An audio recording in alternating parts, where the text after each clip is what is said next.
Picnic মানে দারুণ আনন্দ, দারুণ মজা, তার সাথে খাওয়া-দাওয়া, আনন্দ, হইচই আরও অনেক কিছু।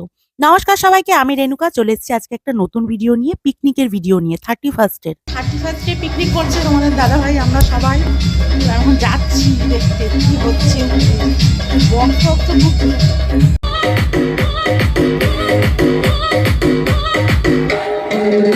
তো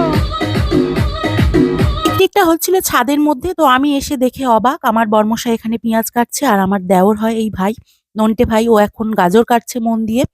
আমার বরমশাই রান্নাবান্না করা এবং সবজি-টবজি কাটা অভ্যাস আছে, সেই জন্য ও একটু দেখো ঝপাঝপ কেটে দিচ্ছে, কিন্তু এই ভাইগুলো সমস্ত সব কাজে ব্যস্ত। তবুও দেখো পিকনিকের দিনে সবাই হাতে হাত দিয়ে কেমন সুন্দর কাটছে, মেয়েদের মানে কাজ করছে, মেয়েদেরও হার মানিয়ে দেবে। আর সাজানোটা কেমন হয়েছে জানো? আমি যবে থেকে এই বাড়িতে বিয়ে হয়ে এসেছি তবে থেকেই দেখছি এরকমভাবে 31st এ এখানে পিকনিক হয় এবং 31st এ সাজানো হয়। মানে ফার্স্ট